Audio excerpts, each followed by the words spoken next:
Good morning बच्चों। मैं UP board कक्षा 7 विषय विज्ञान इकाई 9 जंतुओं एवं पौधों में परिवहन के सेकंड पार्ट को लेकर आई हूँ। तो बच्चों, फर्स्ट पार्ट में आपने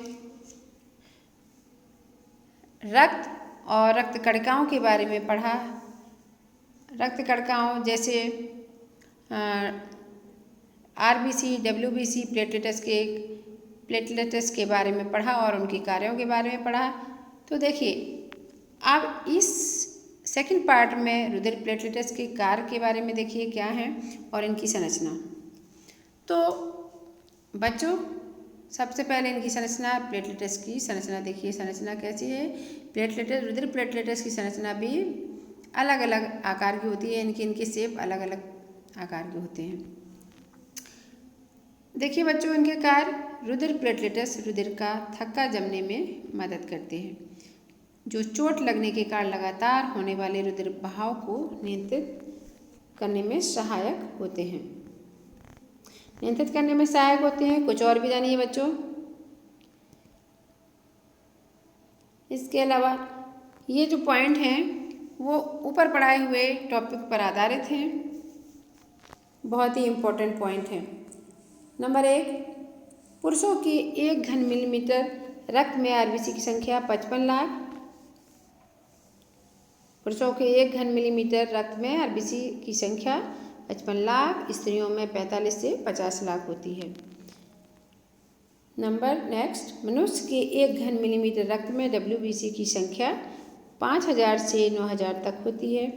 ऊँट के रुधिर में लाल रुधिर कणिकाएं अंडाकार केंद्रक युक्त होती हैं, जबकि स्तनधारी के लाल रक्त कणिकाओं में केंद्रक नहीं होता है। लेकिन ऊँट एक अपवाद है जिसके लाल रक्त कणिकाओं में केंद्रक होता है। आगे देखिए बच्चों, डेंगू रोग का नाम आजकल काफ़ी चर्चित है, जो कि विशेष जाति के मच्छर के काटने से होता है। प्लेटलेट्स की संख्या इस रोग में कम होने लगती हैं और इनकी संख्या की जानकारी से ही इस रोग का पता लगता है। ब्लड प्लाज्मा, जैसे कि मैंने बताया था, ब्लड का कॉन्स्टिट्यूशन यानी कि संगठन रक्त कणिकाओं जैसे आरबीसी, डब्ल्यूबीसी और प्लेटलेट्स से मिलकर बना होता है, जो कि प्लाज्मा में घुली हुई होती हैं। अब प्लाज्मा के बारे में देखिए। ब्लड प्लाज्मा क्या है? यह हल्का पीला। ब्लड प्लाज्मा क्या होता है? हल्का पीला साफ चिपचिपा पारदर्शी तरल पदार्थ होता है। यह रुधिर का लगभग 55 से 60% भाग बनाता है। यानी रुधिर में इसका जो प्लाज्मा का 55 से 60% भाग होता है। सामान्य रूप से इसमें 90% जल रुधिर प्लाज्मा और 10% अकार्बनिक तथा कार्बनिक पदार्थ होते हैं। अकार्बनिक क्षारीय लवणों के कारण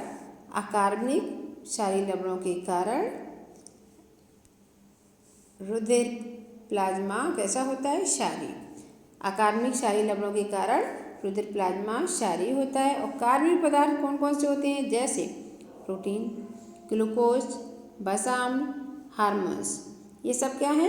कार्बनिक पदार्थ। आपने जाना कि रुधिर जो कि लाल रंग का बहता हुआ तरल पदार्थ दिखाई देता है, लाल रंग का बहता तरल पदार्थ दिखाई देता है, उसमें भी कोई कोशिकाएं होती हैं। अतः यह एक तरल संयोजी ऊतक होता है, जो विभिन्न पदार्थों का पूरे शरीर में परिवहन करता है। विभिन्न पदार्थों मीन्स ऑक्सीजन और पोषक तत्वों का परिवहन पूरे शरीर में करता है। रुधिर का जमना तथा इसके लाभ देखिए बच्चों। रुधिर का जमना, शरीर के किसी भी अंग के कट जाने पर रुधिर बहने लगता है। आप सभी जानते हैं, सभी के जीवन में चोट तो लगती ही रहती है। छोटी चोट, बड़ी चोट या किसी प्रकार की चोट कभी ना कभी लगती है। और चोट लगने पर कभी कभी ब्लीडिंग भी होने लगती है। तो ब्लीडिंग जब होने लगती है तो उससे किस प्रकार का द्रव निकलता है? बताइए बच्चों, किस प्रकार का द्रव निकलता है? लाल रंग का निकलता है ना, उसे रुधिर कहते हैं। क्या कहते हैं? रुधिर। तो इसका क्या कारण है? यानी शरीर के कट जाने पर रुधिर बहता है, इसका क्या कारण है? रक्त नलिकाओं के कट जाने से, यानी रक्त नलिकाओं के जिस स्थान पे इंजरी हुई है, चोट लगी है, कट लगा है, उस स्थान की क्या होती है? रक्त नलिकाओं के कट जाने से रुधिर बाहर निकलकर बहने लगता है। रुधिर बाहर निकलकर बहने लगता है। बहता रक्त थोड़े समय बाद गाढ़ा भी होने लगता है और अंत में एक परत की तरह कटे स्थान के ऊपर जम जाता है।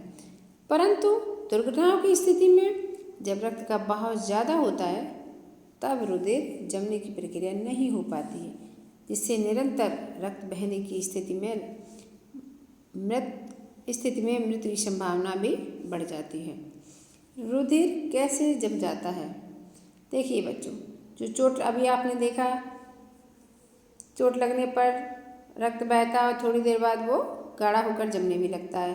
तो वही है पॉइंट। क्वेश्चन ये खड़ा होता है कि रुधिर कैसे जम जाता है।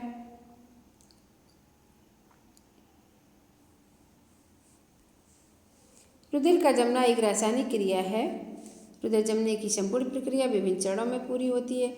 शरीर के क्षतिग्रस्त स्थान की रुधिर कोशिकाएं फट जाती हैं। जहाँ पर चोट लगी है, जहाँ पर कट लगा है, वहाँ की कोशिकाएं, रुधिर कोशिकाएं फट जाती हैं। रुधिर कोशिकाएं फट जाती हैं और रुधिर बाहर वायु के संपर्क में आ जाता है। क्षतिग्रस्त ऊतकों के रुधिर की प्लेटलेट्स के विघटित होने से एक तत्व बनता है। यानी क्षतिग्रस्त ऊतक हैं, जहाँ पर कट लग गया है, कोई इंजरी हो गई है, तो वहाँ की ऊतकों के रुधिर की प्लेटलेट्स के विघटन से एक तत्व बनता है, जिससे वो तत्व क्या करता है? प्लाज्मा में उपस्थित फाइब्रिनोजन नामक निष्क्रिय प्रोटीन को फाइब्रिन में बदल देता है। प्लेटलेट्स के विघटन से बनने वाला तत्व क्या करता है? प्लाज्मा में उपस्थित निष्क्रिय फाइब्रिनोजन को सक्रिय फाइब्रिन में बदल देता है। सक्रिय फाइब्रिन में बदल देता है, जो रेशे की भांति। फाइब्रिन से समझ सकते हो कि फाइब्रिन मीन्स फाइबर। फाइब्रिन के बनने से क्या होता है? जो रेशे की भांति होती है। फाइब्रिन क्या होता है? रेशे की भांति। अनेक फाइब्रिन के रेशे क्षतिग्रस्त स्थान के ऊपर जाल के रूप में जम जाते हैं। अनेक फाइब्रिन रेशे क्षतिग्रस्त स्थान पर जाल के समान जम जाते हैं, जाल के रूप में जम जाते हैं। इन रेशों में रक्त कणिकाएं आरबीसी और डब्ल्यूबीसी उलझ जाती हैं और क्षतिग्रस्त स्थान पर लाल थक्का जम जाता है और रक्त का बहना रुक जाता है। यानी फाइब्रिन का कार्य क्या हुआ? फाइब्रिन जो है डब्ल्यूबीसी और आरबीसी को बाहर नहीं निकलने देता है, जिससे बहाव रुक जाता है, इससे रक्त का बहाव रुक जाता है। थोड़े समय बाद क्षतिग्रस्त स्थान से फाइब्रिन जाल से हल्के पीले रंग का द्रव निकलता है। क्या आपने कभी किसी चोट या घाव से निकलते ऐसा द्रव देखा है? उस हल्के पीले रंग का द्रव को क्या कहते हैं? सीरम। क्या कहते हैं? सीरम। जो क्षतिग्रस्त स्थान से फाइब्रिन जाल से एक हल्के पीले रंग का द्रव निकलता है, उसे सीरम कहते हैं बच्चों। रुधिर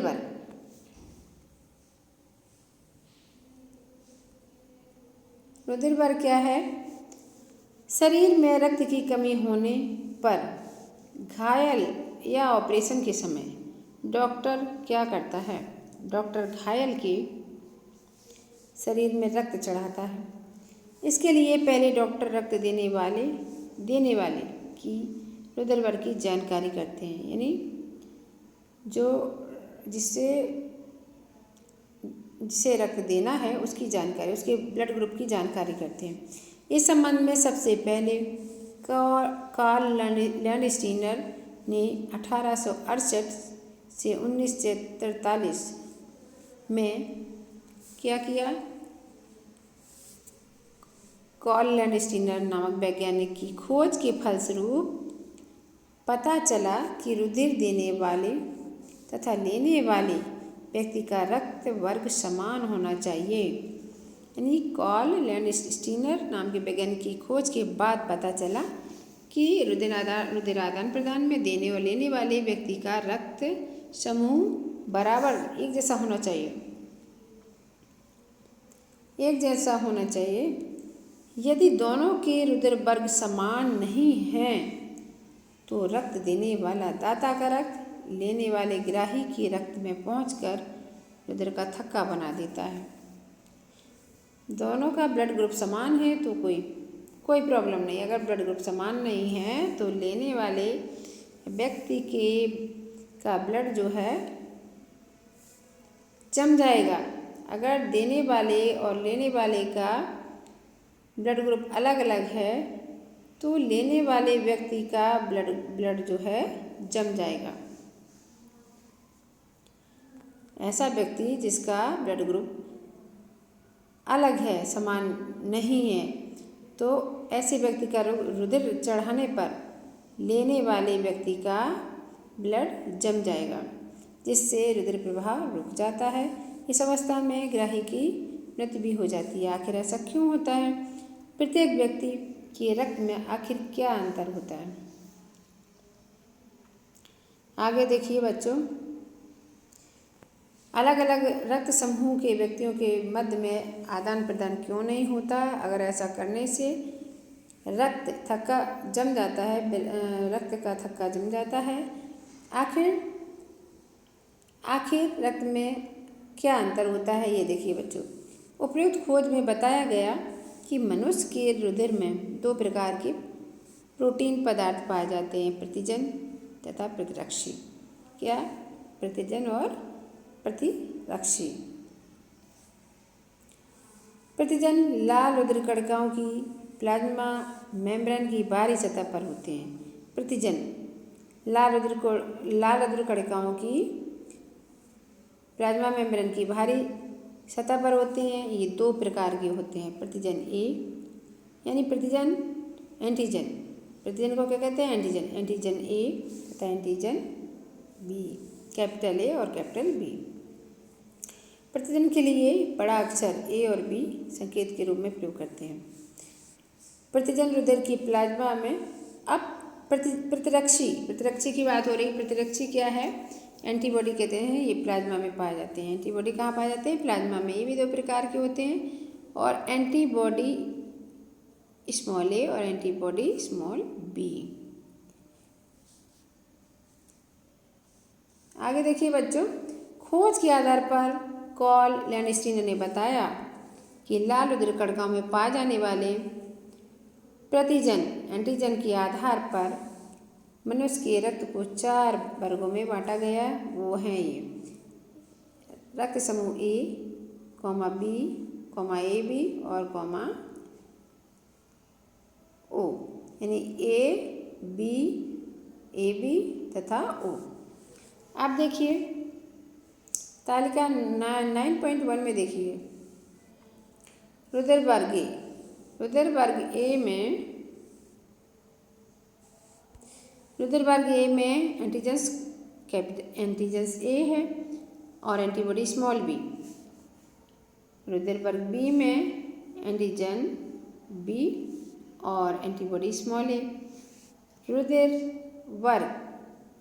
वर्ग ए बी में एंटीजन्स ए और बी, एंटीबॉडी कोई नहीं। और ओ में रुधिर वर्ग ओ में एंटीजन कोई भी नहीं और एंटीबॉडी ए और बी, स्मॉल ए और बी। रुधिर के थक्के के समान जमना तभी हो पाता है जब एंटीजन ए तथा एंटीबॉडी ए साथ साथ उपस्थित हों। यानी एंटीजन ए और एंटीबॉडी जो स्मॉल ए से प्रदर्शित की गई है वो साथ साथ हों, तभी रुधिर का थक्का जमता है। इसी प्रकार एंटीजन बी है अगर और एंटीबॉडी स्मॉल बी एक साथ उपस्थित है तब भी जम जाएगा। इनके ही अविश्लेषण के कारण रक्त कोशिकाएं यानी रक्त कोशिकाएं या वाहिनी अवरुद्ध हो जाती हैं। इनके ही जमने के कारण, चिपकने के कारण ये रक्त कोशिकाएं जो होती हैं अवरुद्ध हो जाती हैं और रक्त का बहाव रुक जाता है, जिसके कारण रक्तग्राही मनुष्य की मृत्यु हो जाती है, रक्त लेने वाले की मृत्यु हो जाती है। रुधिर का महत्व। रुधिर का क्या महत्व है बच्चों, देखिए। रुधिर की जानकारी से रक्तदान जैसे महत्वपूर्ण कार्य समाज के लिए वरदान साबित हुए हैं। इसमें आपको तथा ज़रूरतमंद बीमारों को रक्तदाताओं तथा रक्त बैंकों से भी रक्त मिल जाता है। ज़रूरतमंद यानी आपको तथा ज़रूरतमंद बीमारों को रक्तदाताओं से और रक्त बैंकों से रक्त मिल जाता है। रुधिर वर्गों की जानकारी से चिकित्सा में सहायता मिलती है। रुधिर बैंक क्या है, देखिए। रुधिर बैंक को इंग्लिश में ब्लड बैंक कहते हैं। अब आप रक्तदान के महत्व को जान चुके हैं, रक्तदान के महत्व को जान चुके हैं। ऐसे केंद्र जहाँ रक्त मिलता है उसे क्या कहते हैं, ब्लड बैंक या रुधिर बैंक। रुधिर बैंक प्रत्येक जिला अस्पताल में खोला गया है। इसके अलावा बच्चों रुधिर बैंक बड़े बड़े चिकित्सालयों में भी खोले गए हैं। इन अस्पतालों में दाताओं का रुधिर लेकर रुधिर वर्ग को ज्ञात किया जाता है। बड़े बड़े चिकित्सालयों में भी जो रुधिर बैंक खोले गए हैं उनमें क्या है, इन अस्पतालों में दाताओं का रुधिर लेकर और रुधिर वर्ग को ज्ञात किया जाता है। रुधिर वर्ग निर्धारित होने के बाद यानी रुधिर वर्ग निर्धारित होने के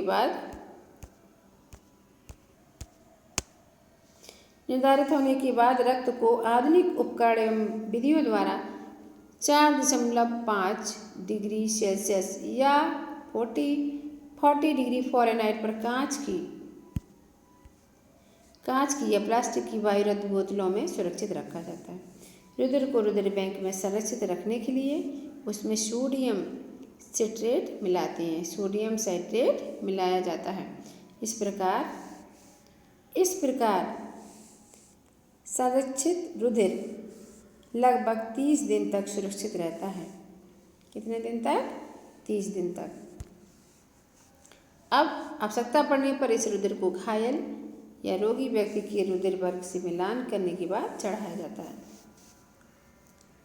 वह स्थान जहाँ विभिन्न वर्गों के रुधिर संरक्षित या संग्रहित रहते हैं, वह स्थान या संस्था जहाँ पर विभिन्न वर्गों के रुधिर सुरक्षित एवं संग्रहित रहते हैं रुधिर बैंक कहलाती है। विश्व का सबसे प्रमुख रुधिर बैंक रेड क्रॉस सोसाइटी है।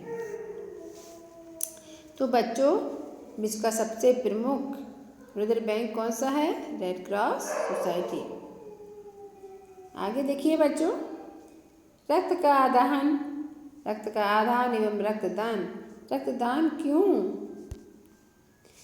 रुधिर बैंक में रुधिर की निरंतरता बनी रहे, ठीक है ना, रुधिर बैंक में रुधिर बना रहे, इसलिए रुधिर दान की आवश्यकता पड़ती है। रुधिर दान एक स्वस्थ नागरिक से निजी संगठन के कार्यकर्ता द्वारा किया जाता है। रुधिर देने वाले व्यक्ति के रुधिर का परीक्षण किया जाता है। सबसे पहले जिस व्यक्ति को रुधिर देना है उसका परीक्षण किया जाता है। रुधिर परीक्षण जैसे क्या है, अनेक गंभीर बीमारियों से मुक्त रक्त प्राप्त करने के लिए किया जाता है, जैसे HIV, हेपेटाइटिस B और C, VDRL, सिफिलिस तथा मलेरिया मुक्त होने का परीक्षण होता है। ये टेस्टिंग इन सब बीमारियों के लिए होता है। पॉजिटिव की स्थिति में पॉजिटिव परीक्षण आने पर उस व्यक्ति का रक्त नहीं लिया जाता है, यानी रोगी व्यक्ति का रक्त नहीं लिया जाता है। इस तरह विषाणु, जीवाणु तथा प्रोटोजोआ से मुक्त रुधिर ही रुधिर बैंक में संरक्षित किया जाता है। रुधिर दान के लिए इच्छुक व्यक्तियों से रुधिर लेने के लिए रुधिर दान कैंप भी लगाए जाते हैं। इच्छुक मतलब जिनको देना है, जिनकी इच्छा है रुधिर देने के लिए उनके लिए कैंप लगाया जाता है। रेड क्रॉस सोसाइटी सभी सरकारी अस्पतालों एवं बड़े निजी चिकित्सालयों में रुधिर एकत्रित करने की व्यवस्था होती है। एकत्रित एवं सुरक्षित रुधिर आवश्यकता पड़ने पर रोगियों को उपलब्ध कराया जाता है। रुधिर में रुधिर की कमी होने से एनीमिया नामक रोग हो जाता है। यानी शरीर में रुधिर की कमी होने से कौन सा रोग हो जाता है बच्चों? एनीमिया। रक्त का आदान प्रदान। अब बच्चों रक्त का आदान प्रदान के बारे में देखिए। किसी मनुष्य के शरीर में रक्त की कमी हो जाने पर अलग से रक्त चढ़ाकर रक्त की कमी को पूरा किया जाता है। किसी मनुष्य के शरीर में रक्त की कमी हो जाने पर अलग से रक्त चढ़ाकर रक्त की कमी को पूरा किया जाता है। इस क्रिया को रुधिर आदान कहते हैं। इस क्रिया में दाता तथा ग्राही दोनों के रक्त वर्गों को मैच किया जाता है। जैसा कि तालिका 9.2 में दर्शाया गया है, 9.2 में दर्शाया गया है। सबसे पहले रोगी का रक्त वर्ग ज्ञात किया जाता है और रुधिर वर्ग से और रुधिर बैंक से उपलब्ध कराए गए सामान के समान यानी रुधिर बैंक से उपलब्ध कराए गए समान रुधिर वर्ग के रक्त को रोगी के शरीर में आवश्यकता अनुसार चढ़ाया जाता है। रुधिर बैंक से प्राप्त रक्त को रोगी को देने के पहले भली बात देखा जाता है। रक्त चढ़ाने से पहले रोगी को भली बात देखा जाता है कि वह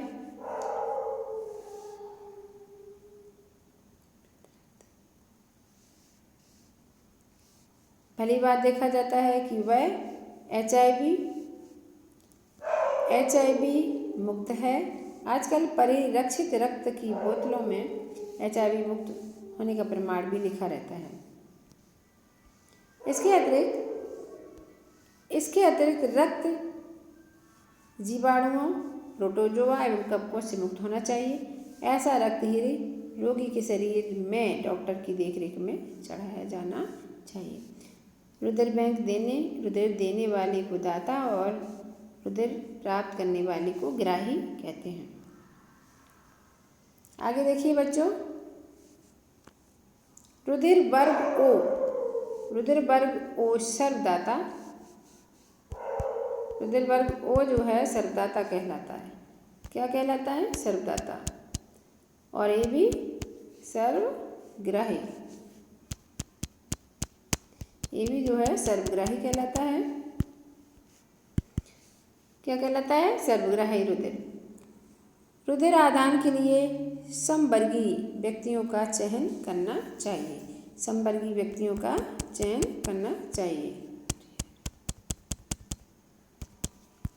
आगे देखिए बच्चों, पौधों में परिवहन।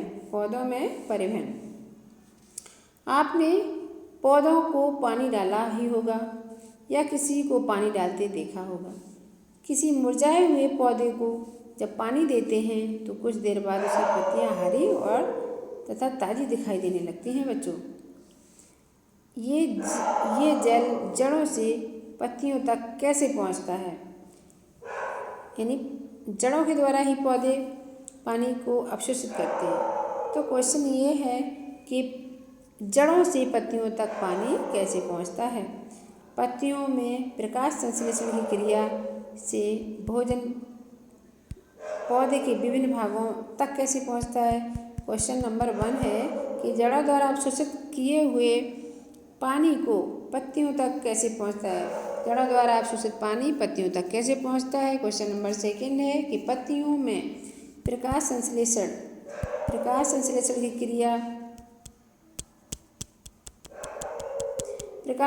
की क्रिया में बना भोजन पौधे के विभिन्न भागों तक कैसे पहुंचता है? अब बच्चों आगे देखिए। दरअसल पौधों में जड़ों से लेकर पत्तियों तक वाहिनियों का एक तंत्र होता है जो 2 प्रकार के जटिल ऊतकों से बने होते हैं। नंबर 1 जाइलम और नंबर 2 फ्लोएम जाइलम जड़ों द्वारा अवशोषित जल एवं खनिज लवणों को घोल के रूप में तनों से पत्तियों तक पहुंचाने का कार्य करते हैं। यानी पानी, जड़ों से पानी और खनिज तत्वों को पत्तियों तक पहुंचाने का कार्य कौन करता है? जाइलम। पत्तियों से निर्मित भोज्य पदार्थों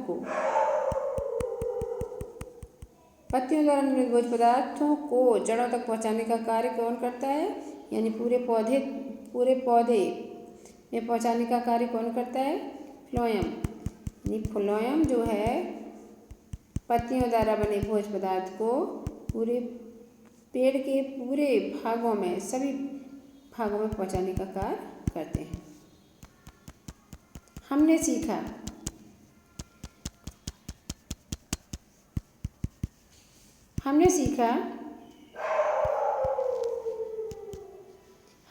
बच्चों, इस लेसन में यानी पार्ट ए और पार्ट 2 में हमने क्या सीखा वो देखिए। हमने सीखा नंबर 1, अधिकांश जंतुओं के शरीर में प्रवाहित होने वाला रक्त शरीर की विभिन्न कोशिकाओं को भोजन और ऑक्सीजन वितरित करता है। यानी रक्त जो है विभिन्न कोशिकाओं को भोजन, पोषक तत्व और ऑक्सीजन वितरित करता है। नेक्स्ट नंबर है परिसंचरण तंत्र में हृदय, रक्तवाहिनियाँ, रक्त होते हैं। नेक्स्ट, मानव शरीर में रक्त धमनियों, शिराओं में प्रवाहित होता है तथा हृदय पंप की तरह कार्य करता है। धमनियाँ हृदय से शरीर के सभी भागों में रक्त ले जाती हैं। शिराएँ शरीर के सभी भागों से रक्त को हृदय में वापस लाती हैं। शरीर में लाल रक्त कणिकाएँ ऑक्सीजन का परिवहन करती हैं और श्वेत रक्त कणिकाएँ रोगाणुओं का भक्षण करती हैं तथा प्लेटलेट्स रक्तस्राव के जमने में सहायता करती हैं। रुधिर वर्ग कितने प्रकार के होते हैं बच्चों? 4 प्रकार के, A, B, AB और O। शरीर में रुधिर की कमी होने के कारण होने वाला रोग एनीमिया होता है। कौन सा रोग होता है? एनीमिया। रुधिर की कमी से होने वाले रोग को क्या कहते हैं? एनीमिया। मिट्टी में उपस्थित जल एवं खनिज पदार्थों का अवशोषण मूल रोमों के द्वारा होता है। जल, खनिज पदार्थ एवं भोजन का पौधों के विभिन्न अंगों तक पहुंचना संवहन कहलाता है। जल, खनिज पदार्थों को पौधों के विभिन्न अंगों तक ले जाने वाला संवहन ऊतक जाइलम है। जल एवं खनिज पदार्थों को पौधों के विभिन्न अंगों तक ले जाने का कार्य जाइलम ऊतक करता है। पत्तियों से भोजन का संवहन विभिन्न अंगों तक फ्लोएम द्वारा होता है। किसके द्वारा? फ्लोएम द्वारा। तो बच्चों, आज का लेसन यानी इकाई 9 समाप्त होता है और आपको समझ में आया ही होगा। अगर आपको ये वीडियो पसंद आया हो तो लाइक और सब्सक्राइब तथा शेयर ज़रूर करें ताकि मैं आपके लिए अच्छे से अच्छे वीडियो बनाती रहूं। थैंक यू बच्चों।